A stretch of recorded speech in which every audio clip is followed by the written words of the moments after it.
नमस्कार, आप देख रहे हैं हिंदी टीवी भारत। मध्य प्रदेश विधानसभा का शीतकालीन सत्र आज अपने 5वें और अंतिम दिन खत्म हो गया है, लेकिन सियासी टकराव पूरे दिन सदन में हावी रहा। सत्ता पक्ष और विपक्ष दोनों ही एक दूसरे पर जमकर हमलावर नजर आए। जहां बसपा विधायक सरकार की 2 साल की उपलब्धियां गिनाते रहे, वही कांग्रेस विधायकों ने शिक्षा व्यवस्था, फंड वितरण और प्रशासनिक कामकाज को लेकर सरकार को कटघरे में खड़ा किया। सत्र के दौरान कांग्रेस विधायक प्रताप ग्रेवाल ने कहा कि वे मानते हैं कि प्रदेश में विकास कार्य हो रहे हैं, लेकिन बसपा इन्हें बड़ा चढ़ाकर पेश कर रही है। उनका कहना था कि कांग्रेस विकास कार्यों का मजाक नहीं उड़ा रही है, बल्कि जनता को वास्तविक स्थिति बता रही है। इसी पर जवाब देते हुए बसपा विधायक डॉक्टर राजेंद्र पांडे ने कहा कि बसपा सरकार का लक्ष्य एक सशक्त और सक्षम मध्य प्रदेश बनाना है और कांग्रेस अपने ही कार्यकाल की कमजोरियों को भूल रही है। शिक्षा के मुद्दे पर विपक्ष ने सरकार की कड़ी घेराबंदी की। कांग्रेस ने आरोप लगाया कि सरकारी स्कूलों में छात्रों की संख्या 60% तक कम हो गई है।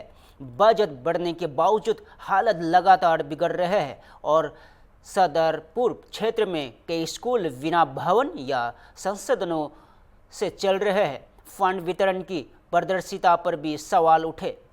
विपक्ष ने कहा कि प्रधानमंत्री द्वारा सिंगल क्लिक सिस्टम से भेजी गई राशि कई महिला संगठनों तक पूरी नहीं पहुंच पाई।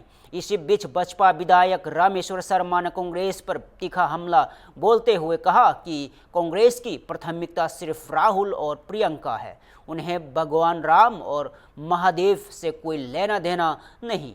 सत्र के अंतिम दिन एक दिलचस्प दृश्य देखने को मिला, जहां गांधी प्रतिमा के सामने धरना प्रदर्शन करना कांग्रेस की परंपरा रही है और इस बार बसपा विधायक भी पहुंच गए और विकास भी और विरासत भी का नारा लगाते हुए सरकार के 2 वर्षों की उपलब्धियां जनता के सामने रखी और सत्र तो खत्म हो गया, लेकिन राजनीतिक गर्माहट अभी भी बरकरार है। संकेत साफ है, प्रदेश की राजनीति आने वाले दिनों में और तेज होगी।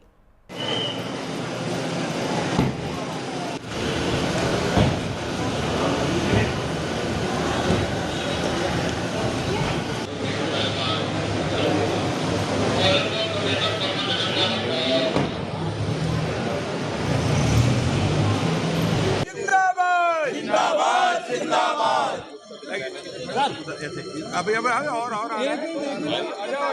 ये आईडी तो नीचे कर लो यार। वंदे विकास भी विरासत भी। विकास किया है, विकास करेंगे। विकास किया है, विकास करेंगे। विकास किया है, विकास करेंगे। विकास किया है, विकास करेंगे। भारतीय जनता पार्टी जिंदाबाद जिंदाबाद। विकास में हम बना रहे। बीमारों के इलाज 5 लाख के आयुष्मान कार्ड के माध्यम से हम कर रहे हैं। नए नए मेडिकल कॉलेज खोल रहे हैं, नए नए स्कूल खोल रहे हैं, नए नए फैक्ट्रियाँ तैयार है। बाबा महाकाल का आशीर्वाद, महाकाल कॉरिडोर तैयार है। ओरछा में राजा राम का दरबार भी तैयार हो रहा है। कांग्रेस को ना महाकाल भा रहा है, ना राजा राम भा रहा है। कांग्रेस को तो केवल सोनिया और राहुल भाते हैं। इसलिए कांग्रेस यहाँ कभी राक्षस का रूप बनाकर आती है, कभी ताड़का का रूप बनाकर आती है, कभी बंदर का रूप बनाकर आती है, कभी हाथ में उस्तरा लाती है। अरे कांग्रेसियों, हाथ में उस्तरा लाना बंद करो। हो सके तो बाबा साहब अम्बेडकर का संविधान लो, गांधी जी के रामराज की कल्पना लो। इसको लेकर मोदी जी के साथ और मोहन यादव जी के साथ हो लो। देश और प्रदेश प्रगति करेगा। मध्य प्रदेश और देश के चेहरे पर सूरज चमकेगा। विकास की रोशनी हर घर तक पहुंचेगी। बीजेपी विधायकों की सबसे ज्यादा सवाल है। हमने निश्चित रूप से जो विकास कार्य किए हैं लेकिन सदन में जो कांग्रेस के द्वारा एक हास्यास्पद स्थिति बनाई जाती है, आम जनता को गुमराह करने की कोशिश की जाती है और ये कहने की कोशिश की जाती है कि भारतीय जनता पार्टी की सरकार कुछ कर नहीं रही, जबकि काम दिखाई दे रहे हैं।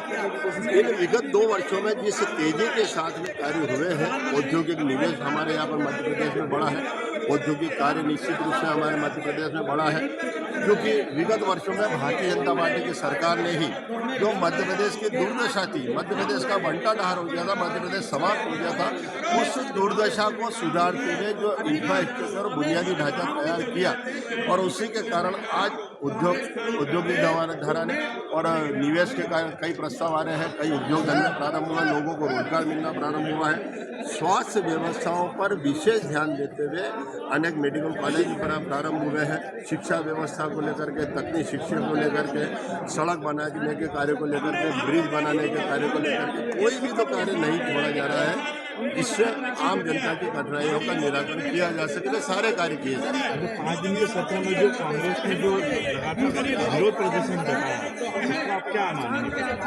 विरोध तो सकारात्मक रूप से भारतीय जनता पार्टी के हम कार्यकर्ता, हम विधायक, हमारे मंत्रिमंडल, हमारे माननीय मुख्यमंत्री जी सकारात्मक लेते हैं, क्योंकि कई बार भी विरोध में सुझाव निकल करके आ जाते हैं, उनका भी मार्गदर्शन मिल जाता है, उनका सम्मान है। लेकिन जो हुआ है उस सच्चाई को अगर वो जुटलाएंगे, जो किया है वो अगर उनको दिखाई नहीं देगा, तो उस सच्चाई को बताने के लिए उस जो उन्हें दिखाई नहीं दे रहा कांग्रेस के लोगों को, वो दिखाने के लिए आज तथ्य बताकर हम कह रहे हैं कि विकास किया है, विकास करेंगे। रोजगार और किसानों की समस्या को लेकर रोजगार के अवसर निजी क्षेत्रों में भी लगातार बढ़वाए जा रहे हैं और शासकीय नौकरियां भी लगातार दी जा रही है, पुलिस विभाग में अभी भर्ती की जा रही है, लगातार लोगों की शिक्षा विभाग में देने की जाती है, फिर उस पर विचार किया जा रहा है, तो भी शासकीय तौर पर भी नौकरियां की व्यवस्था की जा रही है, निजी तौर पर भी नौकरियों की व्यवस्था की जा रही है, तो वो लगातार किया जा रहा हो रहा है। किसानों को लेकर किसानों के साथ तो भारतीय जनता पार्टी की सरकार प्रारंभ से खड़ी है। किसानों के हित में, खेती के संवर्धन में, किसानों की दुगनी आय करने के लिए जो भारतीय जनता पार्टी की सरकार ने नीति और योजना बनाई है, वो विगत वर्षों में नहीं बनी। अभी जो अतिवृष्टि हुई, अभी जो लगातार बारिश हुई, अभी पीला मोजक के कारण जो फसलें नष्ट हुई, उसमें भी क्षतिपूर्ति की राशि दिए जाने के साथ साथ, पीला मोजक की राशि दिए जाने के साथ साथ में बीमा की राशि उन्हें त्वरित तत्काल मिल जाए, वह दिए जाने के साथ साथ में भारतीय जनता पार्टी की सरकार, माननीय मुख्यमंत्री जी ने उन्हें किसान मेले को तत्काल राहत दी और किसानों के साथ तो भारतीय जनता पार्टी की सरकार खड़ी है। जैसे आंदोलन की बात करें, अभी 2 दिन पहले आंदोलन हुआ, उस आंदोलन को फिर कैसे देखेंगे? कहीं हो सकता है कि कहीं प्रशासनिक लापरवाही हुई हो, कहीं हो सकता है कि अधिकारीगणों के द्वारा लापरवाही की गई हो, कहीं हो सकता है कि कहीं स्थानीय किसी कर्मचारी के द्वारा दुर्व्यवहार या कहीं न कहीं लापरवाही की गई हो, और उसके ऊपर भी लगातार एक्शन लिया जा रहा है, उन कर्मियों को भी दूर किया जा रहा है। अंतिम सवाल मेरा, इस सब चीज को लेकर सरकार काम कर रही है, प्रशासन अच्छा काम कर रहा है, इस 5 दिन के सत्र में चंदन का पेड़ काटा है, 2 दिन पहले आपने भी अब इसको क्या देखेंगे? क्या इस सिस्टम को फेल मानेंगे? मैंने जैसा आपसे कहा, हो सकता है कि संबंधित अगर लापरवाही करता है और उस लापरवाही के कारण कई दुर्घटनाएं भी हो जाती, कई दर्दनाक स्थितियाँ भी हो जाती है। ये बात असामान्य जरूर है, लेकिन सामान्य भी है। किसी की लापरवाही की वजह से हुआ है, वो संज्ञान में आया है और उसके विरुद्ध कार्रवाई की जाएगी। सर, पूरा बजट कर रखा गया, किस तरीके से आप लोग देखते हैं और क्या? मेरा जो विधानसभा का जो प्रश्न के उत्तर में जो शिक्षा को लेकर 1 से 12 तक के स्कूलों को लेकर के था, तो लगातार 60% उस शैक्षणिक संस्थाओं में, सरकारी स्कूलों में बच्चों की संख्या 60% कम हो गई है। और दूसरी ओर आप देखिए कि 5 गुना बजट अब तक वृद्धि हो चुकी है। और मेरे सरदारपुर विधानसभा में तो ये हालत है कि 3 स्कूल जो भवन विहीन है, वो 40 भवन आज भी जर्जर है। मैं स्कूल शिक्षा मंत्री के कहने से हर बार भवनों को दुरुस्त कराया जा रहा है। आप देखिए, मेरे वहाँ विधानसभा में चल करके मैं शिक्षा मंत्री जी को आमंत्रण देता हूँ, इंद्र सिंह परमार जी को आमंत्रण देता हूँ, उदय प्रताप सिंह जी को आमंत्रण देता हूँ वो आए और देखें। जी आए और देखें मेरे। ठीक है। जो प्रोटेस्ट है वो जनता के अधिकारों के सामने से आप देख रहे हैं कि सरकार सदन के अंदर कैसे झूठे जवाब देती है। सरकार बहस से बचती है, चर्चा से बचती है। वो मंत्री किस प्रकार से झूठ बोलते हैं, गुमराह किया जाता है। मैं समझता हूँ कि जो प्रोटेस्ट है किसानों के, चाहे बच्चों के, नवजात बच्चों के लिए जिस प्रकार से घटनाएं घटी सिरप की, चाहे गठरीवाड़ा हो, कई जगह हॉस्टलों के अंदर ढंग से खाना नहीं मिलता, नवजात शिशु को चूहे खा गए, ऐसे तमाम मामलों को लेके हम लोगों ने प्रयास किए। कल हमने बंदर के हाथ में उतरा, सरकार जिस प्रकार से निर्णय लेती है, लैंड पूलिंग एक्ट में किसानों हमने विरोध किया था, आज सरकार को उसको लेना पड़ रहा है। तो सरकार के ऐसे कई निर्णय की स्थिति है, तो हम कह सकते हैं कि सरकार जैसे बंदर के हाथ में उस्तरा होता वैसे चलाती। तो युवाओं को नौकरी नहीं मिल रही, ओबीसी आरक्षण पे सरकार अभी तक तय नहीं कर पा रही है कि क्या करना है, विड्रॉ करना है, सुप्रीम कोर्ट से नहीं कर पा रही। तो ऐसे तमाम मुद्दे हैं, किसान, युवा। तो आप समझ सकते हैं कि सरकार ये बंदर के हाथ में उस्तरे से हर वर्ग को कैसे उस्तरा चला रही है ये, और आप तो मीडिया पे भी उस्तरा चलाती रहती है ये सरकार। हाँ, सर लगातार पीछे आज बीजेपी विधायकों ने प्रदर्शन किया है कि हमारे साथ 2 साल बेमिसाल, और तख्तियाँ लेके बताया कि हमारे मोहन सरकार के साथ 2 साल बेमिसाल। कांग्रेस से वो हाथ छीन लिया जो प्रदर्शन को रोज करते थे, आज बीजेपी तख्तियाँ लेके पहुंच गई। मैं उनकी बधाई देता हूँ कि कम से कम कुछ लोगों ने हिम्मत दिखाई मोहन की सरकार जी को बताने के कि हकीकत क्या है। अंदर तो जो भी मंत्री खड़ा होता है उत्तर देने के लिए 2 नाम जरूर लेता है, मोहन यादव जी की सरकार और हमारे नरेंद्र मोदी जी की। जनता के बीच में क्या है उसका कोई लेना नहीं। आज उन्होंने उपलब्धियां गिनाई बाहर, बहुत अच्छी उपलब्धियां हैं कि हमारा मंत्री नहीं सुनता, मुख्यमंत्री नहीं सुनता और अधिकारी तो सुनता ही नहीं। सर बीजेपी विधायकों ने ज़्यादातर अपनी सरकार के खिलाफ सवाल रखा तो पेपर भी पढ़ा मैंने जी, ज़्यादातर, लेकिन विपक्ष का रहता है कि विपक्ष लगा, लेकिन विपक्ष की जगह देखो संख्या के हिसाब से लगते हैं। हम 40 लोगों ने सवाल लगाए, वो 160 है, 64 65 लोग हैं, उसमें से 30 मंत्री 130, 1/3 2/3 तो ऐसे ही हैं, तो उनके प्रश्न तो ऐसे हैं, रोटेशन से आता है। तो धन्यवाद। देखिए, मध्य प्रदेश की भारतीय जनता पार्टी की सरकार के 2 वर्ष पूर्ण हो रहे हैं और सरकार विकास का पर्याय बनकर उभरी है। डॉक्टर मोहन यादव जी के नेतृत्व में जिस तरह का ये काम चल रहा है, देश के यशस्वी प्रधानमंत्री जी ने देश को आत्मनिर्भर बनाने का सपना देखा है, उसमें मध्य प्रदेश भी अग्रणीय भूमिका निभा रहा है। डॉक्टर मोहन यादव जी के नेतृत्व में लगातार विकास की गाथा लिखी जा रही है। आज हम सब लोग उसी विकास के मॉडल के साथ इस विधानसभा के अंदर प्रस्तुत हुए हैं।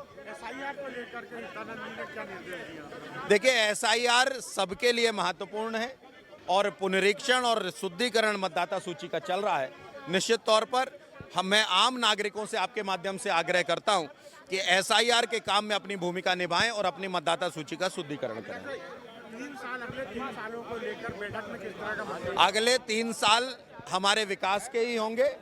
विजन है हमारा और विजन के साथ हम मिशन लेकर काम कर रहे हैं कि हमको अपने क्षेत्र का और उत्तर मध्य विधानसभा का विकास की गाथा लिखनी है। उसी में हम 5S पे काम कर रहे हैं, जिसमें शिक्षा, स्वास्थ्य, सुरक्षा, सेवा और संस्कार है। इसीलिए उत्तर मध्य विधानसभा और मध्य प्रदेश के विकास की गाथा लिखने का काम डॉक्टर मोहन यादव जी के नेतृत्व में हम सब लोग कर रहे हैं।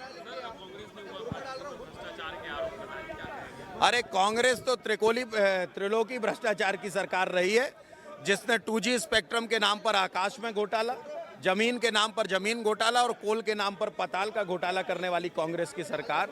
कांग्रेस क्या बात करेगी भ्रष्टाचार की, जो खुद आकंठ भ्रष्टाचार पर डूबे हुए कांग्रेस और कांग्रेस के नेता हैं। विश्व मृदा दिवस के मौके पर आज लखनऊ स्थित कृषि भवन के ऑडिटोरियम में एक भव्य राज्य स्तरीय कार्यक्रम आयोजित किया गया।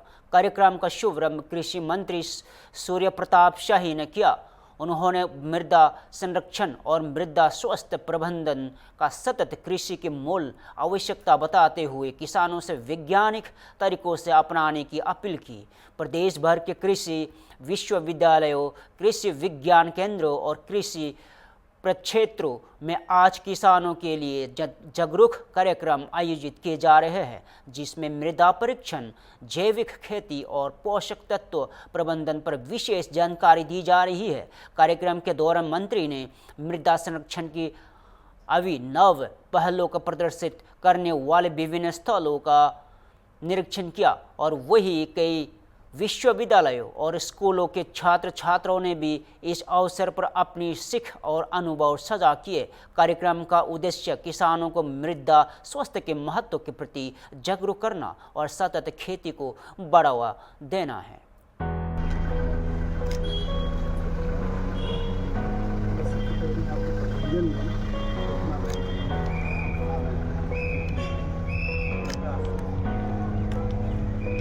सर इधर सर थोड़ा सा थैंक यू।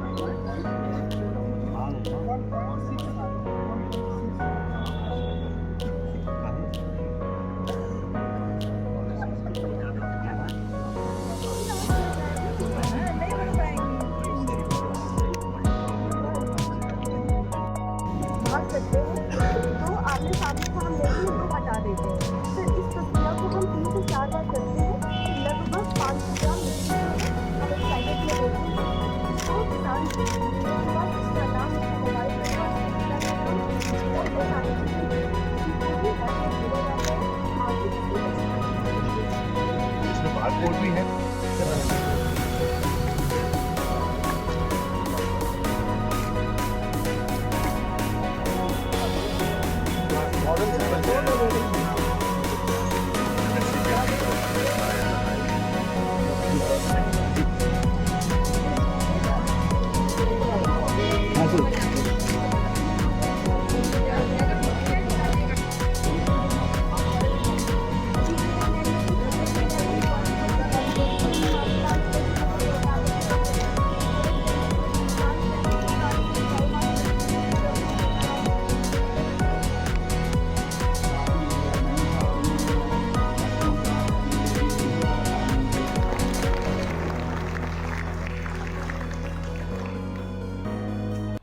ब्रेक के बाद और एक बार फिर से स्वागत है।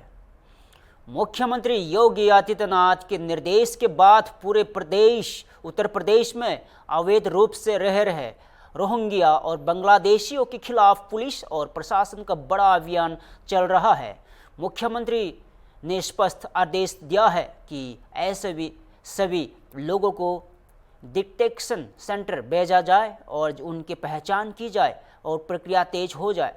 इसी अभियान के तहत लखनऊ में मेयर सुषमा खरकवाल भी लगातार सक्रिय है और मेयर का कहना है कि नगर निगम के रिकॉर्ड में उन्हें स्पष्ट जानकारी है कि कहाँ से ऐसे लोग रह रहे हैं। उन्होंने आरोप लगाया कि कई लोग खुद को असम का निवासी बताकर पहचान छिपाने की कोशिश कर रहे हैं, लेकिन वास्तव में यहाँ के नहीं है। मेयर सुषमा खरकवाल ने कहा कि ऐसे लोगों को सिर्फ डिटेंशन सेंटर भेजने का नहीं बल्कि लखनऊ से बाहर करने का अभियान चलाया जा रहा है।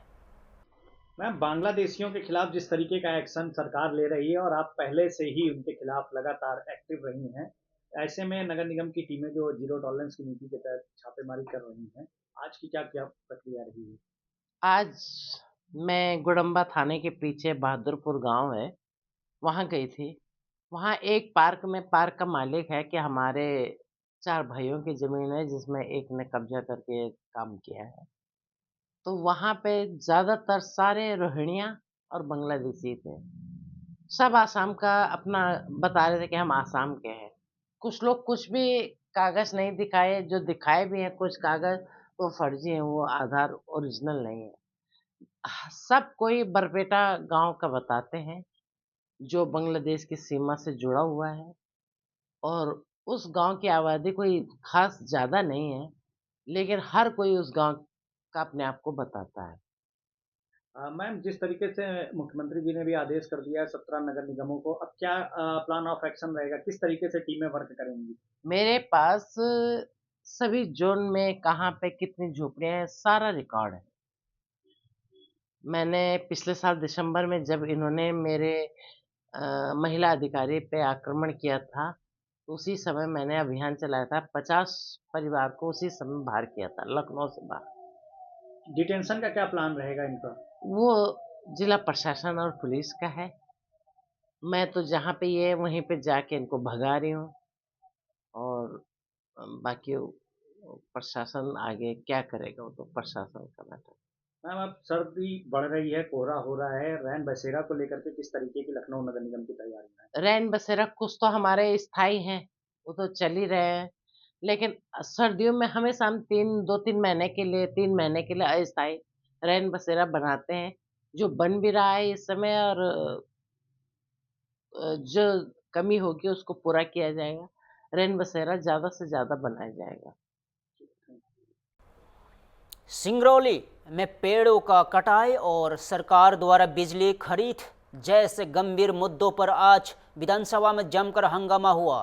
कांग्रेस विधायक विक्रांत भूरिया ने आरोप लगाया कि सिंगरौली के जिरोली कोल ब्लॉक में बड़े पैमाने पर अवैध तरीके से पेड़ काटे जा रहे हैं और स्थानीय आदिवासियों के आर्थिक सामाजिक अधिकारों का उल्लंघन हो रहा है। विक्रांत भूरिया का दावा है कि जिरोली कोल ब्लॉक को 2023 में केंद्र सरकार की 5वीं अनुसूची में शामिल किया गया था, लेकिन इसके बावजूद सरकार ने इससे खोला और इससे अदानी समूह को फायदा पहुंचाया गया। उन्होंने आरोप लगाया कि इस क्षेत्र में 6 लाख पेड़ काटे जा रहे हैं और PESA कानून की खुली धज्जियां उड़ाई जा रही है। भूरिया ने यहां भी कहा कि विरोध करने वाले आदिवासियों पर झूठे मुकदमे दर्ज किए जा रहे हैं और उन्हें जेल भेजा जा रहा है या जिला बदर किया जा रहा है। इसी के साथ उन्होंने बिजली खरीद पर भी सरकार को घेरा। उनका कहना है कि जब राज्य के पास सरप्लस बिजली उपलब्ध है तो फिर सरकार महंगी बिजली खरीद कर सस्ती में बेच रही है और इसके पीछे कमीशन का बड़ा खेल चल रहा है। सरकार के जवाब में असंतोष कांग्रेस विधायकों ने सदन से वॉकआउट कर दिया गया। किस तरह से सरकार का ध्यान आकर्षण किया उसे लेकर? देखिए, मैं जो प्रोटेस्ट है वो जनता के अधिकारों के प्रोटेस्ट है। आप देख रहे हैं कि सरकार सदन के अंदर कैसे झूठे जवाब देती है। सरकार बहस से बचती है, चर्चा से बचती है। वो मंत्री किस प्रकार से झूठ बोलते हैं, गुमराह किया जाता है। मैं समझता हूँ कि जो प्रोटेस्ट है किसानों के, चाहे बच्चों के, नवजात बच्चों के लिए जिस प्रकार से घटनाएं घटी, सिरप की, चाहे कट्ठीवाड़ा हो, कई जगह हॉस्टलों के अंदर ढंग से खाना नहीं मिलता, नवजात शिशु को चूहे खा गए, ऐसे तमाम मामलों को लेके हम लोगों ने प्रयास किए। कल हमने बंदर के हाथ में उतरा, सरकार जिस प्रकार से निर्णय लेती है, लैंड पूलिंग एक्ट में किसानों हमने विरोध किया था, आज सरकार को उसको लेना पड़ रहा है। तो सरकार के ऐसे कई अनिर्णय की स्थिति है, तो हम कह सकते हैं कि सरकार जैसे बंदर के हाथ में उस्तरा होता वैसे चलाती। तो युवाओं को नौकरी नहीं मिल रही, ओबीसी आरक्षण पे सरकार अभी तक तय नहीं कर पा रही है कि क्या करना है, विड्रॉ करना है, सुप्रीम कोर्ट से नहीं कर पा रही। तो ऐसे तमाम मुद्दे हैं, किसान, युवा, तो आप समझ सकते हैं कि सरकार ये बंदर के हाथ में उस्तरे से हर वर्ग को कैसे उस्तरा चला रही है ये, और आप तो मीडिया पे भी उस्तरा चलाती रहती है ये सरकार। Thank you. उसके बाद तो बीजेपी कह रही है कि ये सिर्फ दिखावा करते हैं। देखिए, हमने लगातार हर दिन बहुत गंभीर मुद्दे उठाए। चाहे किसान को लेकर हम बात करें तो जिस प्रकार से अतिवर्षा के बावजूद जो नुकसान हुआ है फसलों में, चाहे फसल मक्का की हो, चाहे फसल धान की हो, लेकिन नुकसान के होने के बाद भी भाजपा सरकार ने पर्याप्त मुआवजा नहीं दिया किसानों को। किसान आज आक्रोश में है, लेकिन भाजपा ने इसको स्वीकारा नहीं है, ना उनका सहयोग किया है। हमने मुद्दा उठाया साइंस हाउस का, जिसमें आप कल्पना करो, जिस राज्य में जनसंख्या, आबादी 7 से 8 करोड़ के बीच में है, उसी राज्य में इस कंपनी ने 3 साल में 12 करोड़ लोगों की ब्लड टेस्ट करा दिया। 12 करोड़ लोगों की ब्लड टेस्ट हो गया। तो ये कैसे हुआ? 900 करोड़ का भुगतान हुआ इस कंपनी को। इसमें मेरा ये आरोप है कि जो कंपनी L1 L2 आई, दोनों ने मिलके फिर उसके बाद काम ले लिया, जो बिल्कुल गैर कानूनी है। तो ये सब मुद्दे ऐसे हैं जो इस बात को दर्शाते हैं कि आज पूरे हमारे मध्य प्रदेश में व्यापक रूप से भ्रष्टाचार चल रहा है। सरकार को ना परवाह है किसानों की, सरकार को ना परवाह है युवाओं की, और हर वर्ग कहीं ना कहीं आज के समय भाजपा से पीड़ित है। लखनऊ के गोमती नगर स्थित लोहिया पार्क में 6 और 7 दिसंबर को आयोजित होने जा रहा है डेसच 2025 भारतीय लोक कला उत्सव, एक भव्य सांस्कृतिक आयोजन जिसका उद्देश्य देश के लोक कलाओं, लोक संगीत और पारंपरिक संस्कृति को एक मंच पर लाना है। इसी को लेकर आज लोक गायिका मालिनी आस्था लखनऊ के अनुमत धाम पहुंची, जहां कार्यक्रम का आधिकारिक पोस्टर लॉन्च किया गया। इसी दौरान कलाकारों की नौका शोभा यात्रा भी निकली गई, जिसमें बड़ी संख्या में लोक कलाकार शामिल हुए। देशज उत्सव में देश भर से आए लगभग 300 लोक कलाकार अपनी पारंपरिक प्रस्तुतियां देंगे। कार्यक्रम का मुख्य फोकस जनजातीय एवं ग्रामीण लोक नृत्य, लोक संगीत, परंपराएं, हस्तशिल्प और कला बाजार, क्षेत्रीय व्यंजनों का विशेष जोन और युवा कलाकारों के लिए प्रेरणादायी मंच होगा। प्रेस कॉन्फ्रेंस में मालिनी आस्था ने बताया कि यह आयोजन सोन चेरैया संस्था द्वारा किया जा रहा है, जो पिछले 15 वर्षों से देश की लोक कलाओं के संरक्षण और संवर्धन के लिए कार्य कर रही है। उन्होंने कहा कि देशज उत्सव सिर्फ सांस्कृतिक कार्यक्रम नहीं बल्कि एक सांस्कृतिक आंदोलन है, जिसका उद्देश्य भारत की लोक परंपराओं को उनके प्रेरणानिक रूप में स्थापित करना है। लखनऊ में पिछले 4 वर्षों से लगातार हो रहा यह आयोजन भारतीय लोक जीवन की विविधता और समृद्धि को एक ही मंच पर प्रस्तुत करने का एक सार्थक प्रयास माना जा रहा है। भी देंगे, बेल्स भी देंगे, सिंबल भी देंगे, उसी के अनुसार भी कलरी के हुए और उसके अलग फुटवर्क है, अलग भाषा है, अंग का भी फुटवर्क, पाद का भी, तो चलन अलग सब अलग देखेंगे है। और उग्र रूप भी है। हमारे बीच में दयालदा है। मालिनी जी का बहुत बहुत शुक्रिया। मैं केरल की हूँ लेकिन दिल्ली सेटल्ड हूँ। तेयम हमारी केरल की रिचुअल आर्ट फॉर्म है, जो हर अनेक तेयम है, ऐसे हज़ारों तेयम है जो कोई फैमिली से जो तेयम ही करते हैं, और उनका अभी उनका सीज़न है, तो हर रोज़ उनको 2-3 तेयम चलता रहता है। ये मौसम है, ये मौसम है, बहुत व्यस्त है सभी कलाकार, और हर रोज़ उनका आपने देखा होगा बहुत बड़ा मुकुट होगा, वो पूरा अग्नि और सब्जे के और अग्नि में चलता भी है, और उनको कलरी और पूजा की विधि उनका परफॉर्मेंस होता है, अनुष्ठान तो जो उनके परिवार में पिता करते थे तो लड़का भी करता है। अभी भी आज भी वही फैमिलीज चलता है, और आज ये एक सीजन होता है 6-7 महीने का, उनको बहुत व्यस्त रहता है, उसके बाद उनको कुछ खाली रहते हैं, इसी समय करते हैं। मैं आप लोगों से अनुरोध करूँगी कि थेयम कलाकारों से बातचीत भी कीजिएगा कि ये किस प्रकार की कला है, क्योंकि हम लोग के दिमाग में जो है ना कि सिर्फ गाने बजाने मनोरंजन के लिए कलाकार है, कैसे कला पूजा है। तो एक तो आप देखेंगे थेयम तो पूजा है उनका, उनके साथ हनुमान जी के धाम में हम लोग यहाँ पर बैठ करके बात कर रहे हैं, गोमती के किनारे, और लखनऊ यानी लक्ष्मणपुरी, वहाँ पर हनुमान जी के आशीर्वाद से हम लोग प्रेस कॉन्फ्रेंस अब की बार हम लोगों ने तय किया यहाँ पे करेंगे। हर बार आपको लोहिया पार्क में बुलाते हैं। आप सभी जानते हैं कि सोन चिरैया का ये 15 साल पूर्ण हुए नवंबर में। 15 साल हो गए संस्था को बने हुए, और तब ये लगता था कि सस्टेन करना मुश्किल होगा, कार्यक्रम कैसे होंगे, कैसे करें, क्योंकि मैं खुद बहुत व्यस्त एक बतौर कलाकार थी।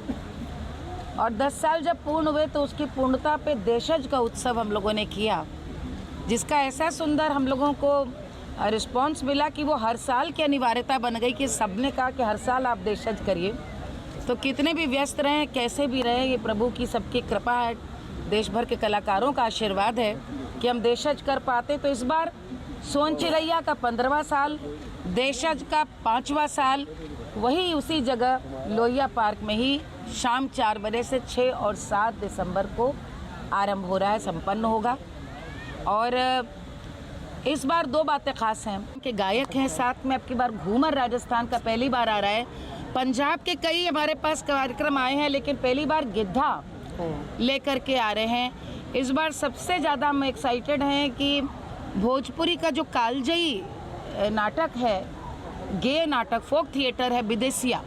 भिखारी ठाकुर जी ने विदेशिया लिखा था प्रवासन की पीड़ा पे, कि अपना गांव छोड़कर जो 2 रोटी कमाने के लिए कलकत्ता जाता है, उसकी पत्नी जो पीछे छूट जाती है प्यारी, और वहाँ सुंदरी उसको जब मिलती है दूसरी नायिका, कैसे उस जीवन में सामंजस्य होता है। तो संजय उपाध्याय जी, जिनका NSD के हैं, बहुत ही एस्टैब्लिश्ड है, इसके 2000-3000 शो हो चुके हैं। 7 तारीख का समापन भिखारी ठाकुर के विदेशिया से कर रहे हैं, तो जितने भी पूर्वांचल के लोग हैं ज़रूर इसको देखने आए।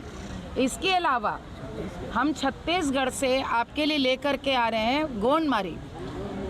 गोंडमारी जो कला है, आप इसी से समझ लीजिए भैया कि जब उन कलाकारों को आना होता है तो उनको दंतेवाड़ा जगदलपुर से रायपुर आने में उनको पूरे 12 घंटे लगते हैं। फिलहाल के लिए इतना ही। ऐसा ही ताज़ा खबरों के लिए देखते रहिए होम टीवी भारत।